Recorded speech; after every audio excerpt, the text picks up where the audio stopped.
For 3 days he thought he was alone in the ocean. For 3 days, an American submarine sailed in his shadow. And when the Soviet captain finally realized the truth, he was terrified, because he knew if the Americans were so close, they could strike at any second. This is not a movie. This is not fiction. This actually happened in the cold, dark depths of the Atlantic Ocean during the height of the Cold War. What you are about to hear is the story of one of the most dangerous games ever played beneath the waves. A game where the stakes were not just victory or defeat, but the survival of entire crews, and potentially the beginning of World War III. Imagine being trapped in a steel tube hundreds of feet underwater. The air is recycled. The water pressure outside could crush you like a bug. And somewhere in the darkness, an enemy is hunting you. You do not know where they are. You do not know when they will strike. You only know they are there. This was the reality for Soviet submarine captains during the Cold War. And this was the mission of American submarine crews, who became the shadows of the deep. To understand what happened during those 3 days, you need to understand the world these men lived in. The Cold War wasn't fought with armies clashing on battlefields. It was fought in the shadows, in the silence of the ocean depths. American submarines had one primary mission: track Soviet submarines. Know where they are at all times. Be ready to strike if war breaks out. This was called trailing, and it was the most dangerous job in the Navy. You had to get close enough to maintain contact, but not so close that you are detected. Because if you are detected, the Soviet captain has a choice. He can try to escape, or he can try to kill you. And in the depths, there are no witnesses. The ocean keeps its secrets well. The American submarine in this story was a Los Angeles-class attack submarine. One of the most advanced weapon systems ever built, nuclear-powered, capable of staying submerged for months, armed with torpedoes and cruise missiles. But its most powerful weapon was not its armament. It was its silence. These submarines were designed to be ghosts, to move through the water without making a sound. Because in the underwater world, sound is death. Every noise can be detected. Every propeller rotation can be tracked. Every creak of the hull can give away your position. The crew of this submarine knew their mission. They had been training for this moment for years. They were the best of the best. And for 3 days, they would become a shadow. Life on a submarine during a trailing mission is unlike anything else in human experience. Imagine living in a metal tube the size of a football field, with 90 men packed inside, for weeks or even months at a time. You never see the sun. You never feel fresh air. Everything is recycled. The air you breathe, the water you drink, even the humidity is captured and purified. You sleep in bunk beds stacked 3 high, with just enough room to turn over. When you are not on watch, you try to sleep. But sleep is difficult. The submarine is never truly quiet. There is always the hum of the reactor, the flow of water through the pipes, the constant monitoring of systems. And during a trailing mission, the tension is unbearable. Every man knows that one mistake could kill them all. The sonar room is the heart of the operation. This is where the hunters become the hunted. Sonar technicians wear headphones for hours at a time, listening to the ocean, trying to pick out one specific sound from the cacophony of the sea. Whales singing, ships passing overhead, waves crashing against underwater mountains, and beneath it all, the sound they are hunting for. The rhythmic pulse of a Soviet submarine's propeller, the distinctive sound of their engine. Every Soviet class of submarine had its own acoustic signature, like a fingerprint. Experienced sonar technicians could identify a submarine just by its sound. They could tell you the class, sometimes even the specific boat. This was their skill. This was their weapon. And for 3 days, they would use it to maintain contact with an enemy who would kill them if he knew they were there. The trailing began on a cold morning in the North Atlantic. The American submarine had been on station for 2 weeks, waiting, listening. Then they heard it. The distinctive sound of a Soviet Victor-class attack submarine. Fast, dangerous, armed with nuclear torpedoes. The captain made the decision. We trail them. Maintain contact. Do not let them know we are here. The submarine moved into position, behind and below the Soviet boat, in what is called the baffles, the blind spot of the submarine, where its own sonar cannot detect. It is a dangerous position. If the Soviet captain turns suddenly, you could collide, but it is also the safest position, because you cannot be detected there. The American submarine matched the Soviet boat's speed, course, depth. They became a shadow, moving when the Soviet moved, stopping when the Soviets stopped. For the first day, everything went according to plan. The Soviet captain had no idea he was being followed. He conducted his routine, patrolled his assigned area, sent his scheduled reports to Moscow. All while, an American submarine sailed just hundreds of yards behind him. But on the second day, things changed. The Soviet captain became suspicious. Maybe he noticed something unusual in his instruments.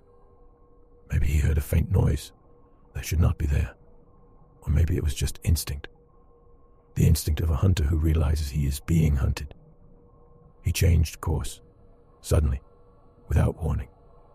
The American submarine had to react instantly, matching the turn, maintaining position. In the sonar room, technicians held their breath. Did he detect us? Is he trying to shake us off? Or is he preparing to attack? The Soviet captain began what is called a mad run, a magnetic anomaly detection pattern, zigzagging back and forth, trying to detect the magnetic signature of another submarine. The American crew went to ultra-quiet. Every non-essential system was shut down. Men stood still, barely breathing. Even the reactor was throttled back. They became as silent as possible. For 6 hours they played this deadly game. The Soviet submarine hunting, the American submarine hiding. And then suddenly, the Soviet captain stopped. He resumed his original course. He had not detected them. The American crew exhaled, but the tension remained, because they knew he was still suspicious. And a suspicious enemy is a dangerous enemy. The third day was the hardest. The Soviet captain was now actively trying to detect if he was being followed. He would stop suddenly, listen, then start again. He would change depth rapidly, dive deep, then rise quickly. Each maneuver was a test. Is someone out there? The American submarine had to match every move, and each maneuver increased the risk of detection. In the confined space of the submarine, the tension was palpable. Men who had worked together for years barely spoke. Every sound was amplified. Every creak of the hull made everyone freeze. The captain spent most of his time in the control room, watching the instruments, listening to the reports from sonar, making split-second decisions. Trail or break contact. Maintain position or retreat. Every decision carried weight. If they broke contact, they would fail their mission. The Soviet submarine would disappear into the vastness of the ocean, and they might never find it again. But if they maintained contact and were detected, the consequences could be catastrophic. The Soviet captain could fire a torpedo. He could ram them. He could surface and call for reinforcements. Any of these scenarios could end in disaster. And worse, could trigger an international incident. Could start a war. This was the reality of Cold War submarine operations. Men making life and death decisions in the darkness, with no one to guide them, no one to tell them what to do. They were alone, except for the enemy they were hunting, and the enemy that was hunting them. Because while the American submarine trailed the Soviet boat, there could be another Soviet submarine trailing them. The ocean was full of ghosts, and you never knew which ghost would kill you. Inside the Soviet submarine, the captain was fighting his own battle. He knew he was being hunted. He could feel it, but he could not prove it. His sonar technicians reported nothing, just the normal sounds of the ocean. But his instinct told him otherwise. Soviet submarine captains were trained to be paranoid, to assume they were always being watched, always being followed. And this captain was good. He had years of experience. He had survived encounters with American submarines before. He knew the tactics, the tricks, the games they played. So he continued his countermeasures. The sudden turns, the depth changes, the mad runs. He was trying to flush out his hunter. But the American submarine was skilled. They had studied Soviet tactics. They knew what he would do before he did it. They anticipated his moves. They stayed in his baffles. They remained silent. And they maintained contact. For 3 days, this deadly dance continued. 2 submarines, 2 captains, each trying to outthink the other, each knowing that one mistake could kill them all. The American captain knew he had to make a decision soon. They were running low on supplies. The crew was exhausted. The tension was taking its toll, and the Soviet captain was getting closer to detecting them with each passing hour. It was time to break contact. But how? Breaking contact is one of the most dangerous maneuvers in submarine warfare. You have to move away from the enemy without being detected. If you move too fast, you make noise. If you move too slow, you remain in danger. The American captain chose a risky tactic. He would wait for the Soviet submarine to make a routine course change. Then he would go deep, below the thermal layer, where sound behaves differently, where sonar cannot penetrate easily. It was a gamble, but it was their best chance. The moment came on the 3rd night. The Soviet submarine turned to port. Just 5 degrees, a routine adjustment. The American captain gave the order. Dive. The submarine angled downward, slowly, carefully, matching the turn while descending. In the sonar room, technicians watched the Soviet submarine's position on their displays, getting farther away, deeper below. The thermal layer was at 300 feet. They needed to get below it. 200 feet, 250, 300. They crossed the thermal layer, and suddenly, the Soviet submarine disappeared from their sonar. The thermal layer had broken the acoustic contact. They had done it. They had broken contact without being detected. But they were not safe yet. The Soviet captain might still be searching, might still be listening. The American submarine remained deep, silent.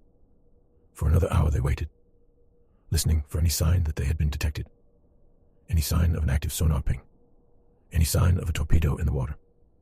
But there was nothing, just the silence of the deep ocean. Finally, the captain gave the order. Resume normal operations. The crew exhaled. Some men cried. Others just sat in silence. They had survived.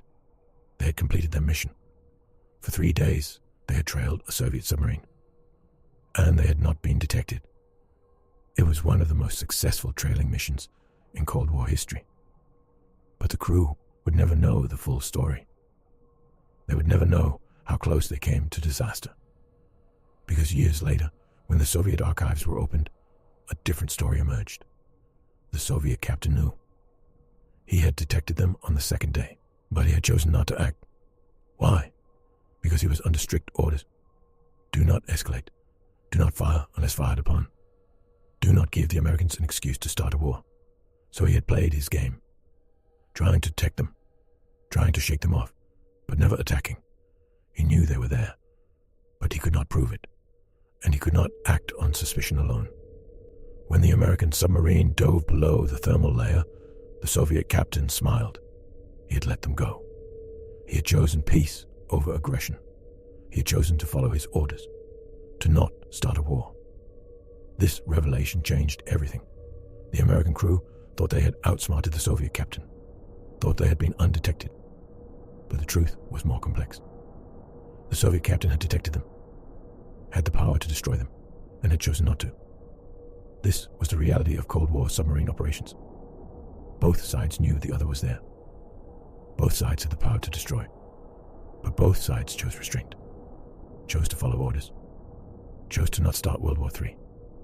It was a delicate balance, a dance of death where both partners knew the steps, where both knew that one wrong move could end everything. The American submarine returned to port after 30 days at sea. The crew was debriefed. Their mission was classified. They were told to never speak of it. And they did not. For decades, they kept their secret. Until now. Until the archives were opened. Until the truth could be told. What happened during those 3 days in the Atlantic was not unique. It happened hundreds of times during the Cold War. American submarines trailing Soviet submarines. Soviet submarines trailing American submarines. Each side gathering intelligence. Each side maintaining contact. Each side ready to strike if war came. It was a shadow war. Fought in silence. In darkness. In the depths where no one could see. And it worked. Because both sides understood the rules. Both sides understood the stakes. Both sides understood that one mistake could end civilization. The men who served on these submarines were heroes, not because they killed the enemy, but because they did not, because they showed restraint, because they followed orders even when it would have been easier to attack. They lived in conditions that would break most people. Months underwater, no sunlight, no fresh air, constant danger, constant tension. And they did their job. They protected their countries. They maintained the balance of power. They prevented war. And they did it in silence, without recognition, without glory. Just the knowledge that they had done their duty, that they had kept the peace, even if no one ever knew. Today, the submarines that fought this shadow war are mostly decommissioned, scrapped, sunk as artificial reefs. The men who served on them are old now, dying off. Their stories are being lost, unless we tell them, unless we remember. The Cold War is over, but the lessons remain. That even in the darkest moments, even in the most tense situations, humans can show restraint, can choose peace over war, can follow orders even when their lives are at stake. The story of those 3 days in the Atlantic is not just a story about submarines. It is a story about humanity, about the choices we make when the stakes are highest, about the courage it takes to not fire, to not attack, to not escalate. The Soviet captain could have fired. He had detected the American submarine. He had the opportunity, but he chose not to. The American captain could have attacked when he had the chance, but he followed his orders. He maintained contact. He did not escalate. Both men chose peace. Both men chose to follow orders. Both men chose to not start a war. And because of their choices, we are here today. We live in a world that could have ended 40 years ago. A world that came closer to destruction than most people realize, but did not end because of men in steel tubes, in the darkness, making the right choices, even when no one was watching, even when no one would know. The ocean still keeps these secrets. There are still stories that have not been told, still missions that remain classified, still men whose names we will never know, who served in silence, who protected us from the shadows. We owe them a debt of remembrance, of gratitude, of understanding what they sacrificed. They gave up years of their lives, missed birthdays, missed holidays, missed watching their children grow up, all to serve in a steel tube underwater, all to maintain a vigil in the darkness, all to prevent a war that would have killed millions. This is their story. This is the story of the shadow war, of the cat and mouse game played in the depths, of the 3 days when an American submarine trailed a Soviet submarine, when both captains knew the other was there, when both had the power to destroy, and when both chose restraint, chose peace, chose to follow orders. We should remember this story. We should tell this story, because if we forget what peace costs. We forget what it takes to prevent war. We forget the men who stood in the gap, who held the line, who kept the peace, even when no one was watching, even when no one would know. They were the shadows of the deep, the ghosts of the ocean, the silent guardians of peace, and their story deserves to be told. So the next time you hear about submarines, about the Cold War, about the tensions between superpowers, remember this story. Remember the 3 days in the Atlantic.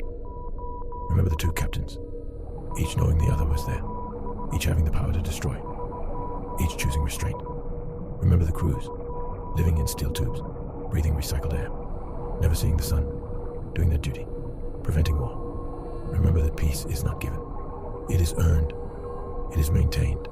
It is protected by men and women who serve in the shadows, who make the hard choices, who follow orders even when it would be easier to attack, They are the reason we are here today. They are the reason the Cold War stayed cold. They are the reason World War III never happened.